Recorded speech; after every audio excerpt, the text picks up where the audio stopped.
બાળમિત્રો, સત્સંગ દીક્ષા અધ્યયનના ક્લાસમાં આપ સર્વેનું સ્વાગત છે. આ ક્લાસમાં આપણે શ્લોક નંબર 51 અને શ્લોક નંબર 52નો અભ્યાસ કરીશું. સૌ પ્રથમ 51માં શ્લોકની પહેલી કડીનું અહીંથી ગાન કરીશ, તેને બરાબર ધ્યાનથી સાંભળજો. સત્સંગેભે પ્રબોધવ્યમ પૂર્વમ સૂર્યોદયાત સદા. ફરીવાર. સત્સંગેભે પ્રબોધવ્યમ પૂર્વમ સૂર્યોદયાત સદા. આ કડીના શબ્દોને છૂટા છૂટા સમજીએ. સત્સંગીભિ પ્રબોધવ્યમ પૂર્વમ સૂર્યોદયાત સદા. આમાં એક શબ્દ છે સૂર્યોદયાત અને એની આગળનો શબ્દ છે પૂર્વમ, એટલે કે સૂર્યોદયાત પૂર્વમ, એટલે કે સૂર્ય ઉગ્યા પહેલા. બે વખત આખી કડીનું આપણે ગાન કરીશું. સમૂહમાં ગાન કરીએ. સત્સંગેભે પ્રબોધવ્યમ પૂર્વમ સૂર્યોદયાત સદા. ફરીવાર. સત્સંગેભે પ્રબોધવ્યમ પૂર્વમ સૂર્યોદયાત સદા. હવે આ શ્લોકની બીજી કડીનું અહીંથી ગાન કરીશ, ધ્યાનથી સાંભળજો. તત સ્નાનાદિકમ કૃત્વા ધર્તવ્યમ શુદ્ધ વસ્ત્રકમ. ફરીવાર.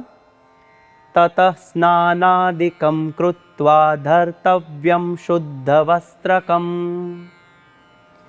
આ કડીના છૂટા છૂટા શબ્દોને જાણીએ. તતઃ સ્નાનાદિકમ કૃત્વા ધર્તવ્યમ શુદ્ધ વસ્ત્રકમ.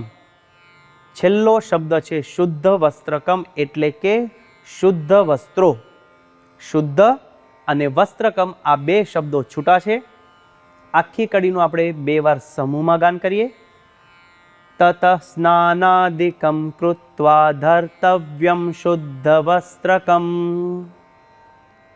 ફરીવાર.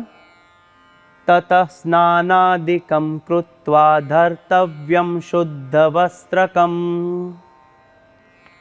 આખા શ્લોકનું બે વાર સમૂહમાં ગાન કરીએ. સત્સંગેભે પ્રબોધવ્યમ પૂર્વમ સૂર્યોદયાત સદા. તત સ્નાનાદિકમ કૃત્વા ધર્તવ્યમ શુદ્ધ વસ્ત્રકમ.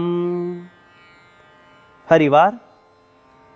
સત્સંગેભે પ્રબોધવ્યમ પૂર્વમ સૂર્યોદયાત સદા. તત સ્નાનાદિકમ કૃત્વા ધર્તવ્યમ શુદ્ધ વસ્ત્રકમ. આ શ્લોકનો ગુજરાતી અર્થ આ પ્રમાણે છે. સત્સંગીઓએ સદા સૂર્ય ઉગ્યા પૂર્વે જાગવું, ત્યારબાદ સ્નાનાદિક કરીને શુદ્ધ વસ્ત્રો ધારણ કરવા.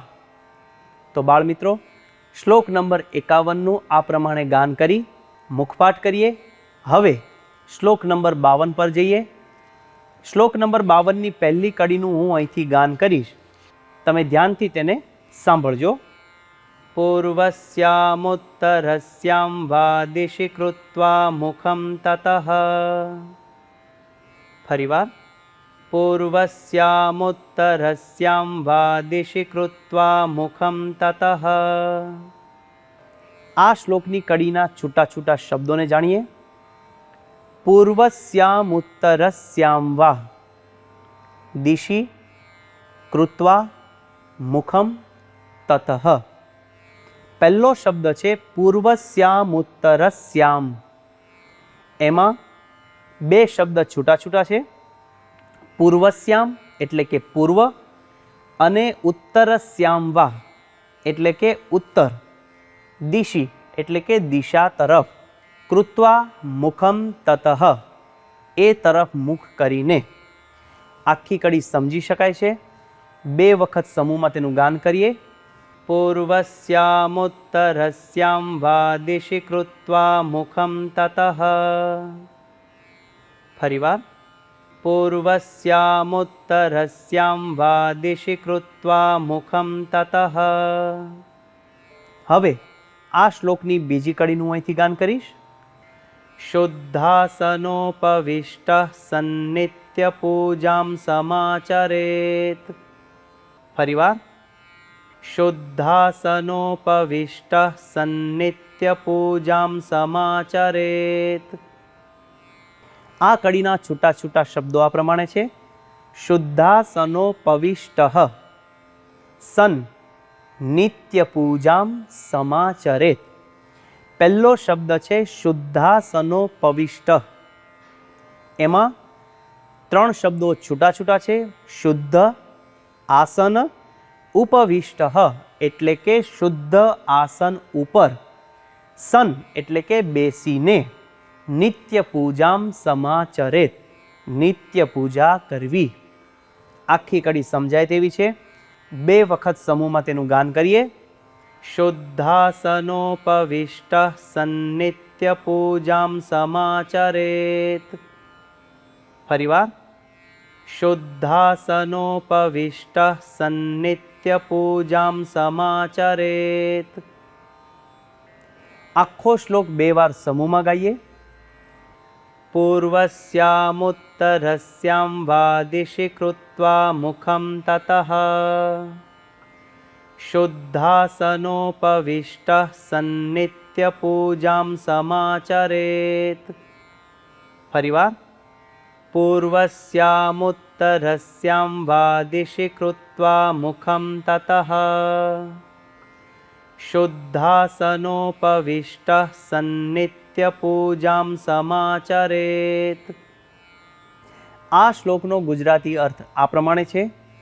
ત્યારબાદ પૂર્વ દિશામાં અથવા ઉત્તર દિશામાં મુખ રાખી શુદ્ધ આસન ઉપર બેસીને નિત્ય પૂજા કરવી.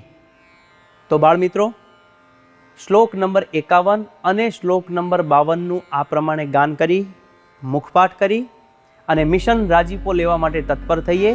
આવતા ક્લાસ સુધી સર્વને જય સ્વામિનારાયણ.